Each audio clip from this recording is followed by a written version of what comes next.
شروع اللہ کا نام لے کر جو بڑا مہربان نہایت رحم والا ہے۔ اے پیغمبر صلی اللہ علیہ وآلہ وسلم، لوگوں سے کہہ دو کہ میرے پاس وحی آئی ہے کہ جنوں کی ایک جماعت نے اس کتاب کو سنا تو کہنے لگے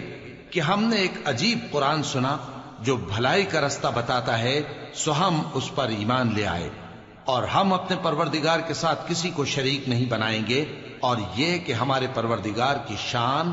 بہت بلند ہے، وہ نہ بیوی رکھتا ہے نہ اولاد، اور یہ کہ ہم میں سے کوئی بے وقوف اللہ کے بارے میں جھوٹ گھڑتا ہے، اور ہمارا یہ خیال تھا کہ انسان اور جن اللہ کی نسبت جھوٹ نہیں بولیں گے، اور یہ کہ بعض بنی آدم بعض جنات کی پناہ لیا کرتے تھے تو اس سے ان کی سرکشی اور بڑھ گئی تھی، اور یہ کہ ان کا بھی یہی اعتقاد تھا جس طرح تمہارا تھا کہ اللہ کسی کو نہیں زندہ کرے گا، اور یہ کہ ہم نے آسمان کو ٹٹولا تو اس کو مضبوط چوکیداروں اور انگاروں سے بھرا ہوا پایا، اور یہ کہ پہلے ہم وہاں بہت سے مقامات پر فرشتوں کی باتیں سننے کے لیے بیٹھا کرتے تھے، اب کوئی سننا چاہے تو اپنے لیے انگارہ تیار پاتا ہے، اور یہ کہ ہمیں معلوم نہیں کہ اس سے اہل زمین کے ساتھ برائی مقصود ہے یا ان کے پروردگار نے ان کی بھلائی کا ارادہ فرمایا ہے، اور یہ کہ ہم میں بعض نیک ہیں اور بعض دوسری طرح کے،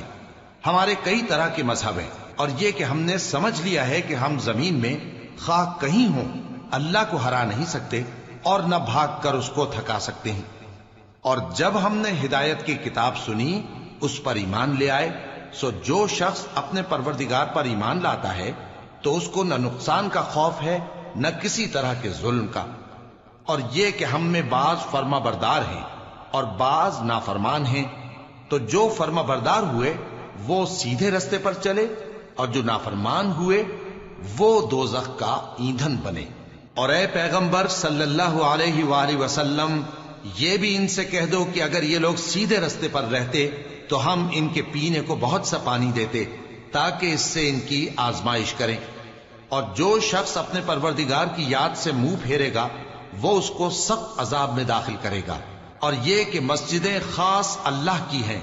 تو اللہ کے ساتھ کسی اور کی عبادت نہ کرو، اور جب اللہ کے بندے یعنی یہ پیغمبر صلی اللہ علیہ وآلہ وسلم اس کی عبادت کو کھڑے ہوئے تو کافر ان کے گرد ہجوم کر لینے کو تھے۔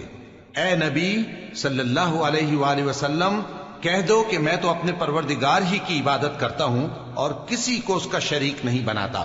یہ بھی کہہ دو کہ میں تمہارے لیے نہ کسی نقصان کا اور نہ نفع کا کچھ اختیار رکھتا ہوں، یہ بھی کہہ دو کہ اللہ کے عذاب سے مجھے کوئی پناہ نہیں دے سکتا اور میں اس کے سوا کوئی جائے پناہ نہیں پاؤں گا، ہاں اللہ کی طرف سے احکام کا اور اس کے پیغاموں کا پہنچا دینا ہی میرے ذمہ ہے، اور جو شخص اللہ اور اس کے پیغمبر کی نافرمانی کرے گا تو ایسوں کے لیے جہنم کی آگ ہے، وہ ہمیشہ ہمیشہ اس میں رہیں گے، یہاں تک کہ جب یہ لوگ وہ دن دیکھ لیں گے جس کا ان سے وعدہ کیا جاتا ہے، تب ان کو معلوم ہو جائے گا کہ مددگار کس کے کمزور ہیں اور شمار کن کا تھوڑا ہے۔ کہہ دو کہ جس دن کا تم سے وعدہ کیا جاتا ہے میں نہیں جانتا کہ وہ عنقریب آنے والا ہے یا میرے پروردگار نے اس کی مدت دراز کر دی ہے، وہی غیب کا جاننے والا ہے، سو کسی پر اپنے غیب کو ظاہر نہیں کرتا، ہاں جس پیغمبر کو پسند فرمائے اور اس کو غیب کی باتیں بتا دے تو اس کے آگے اور پیچھے نگہبان مقرر کر دیتا ہے تاکہ معلوم فرمائے کہ انہوں نے اپنے پروردگار کے پیغام پہنچا دیے ہیں، اور یوں تو اس نے ان کی سب چیزوں کا ہر طرف سے احاطہ کر رکھا ہے اور ایک ایک چیز گن رکھی ہے۔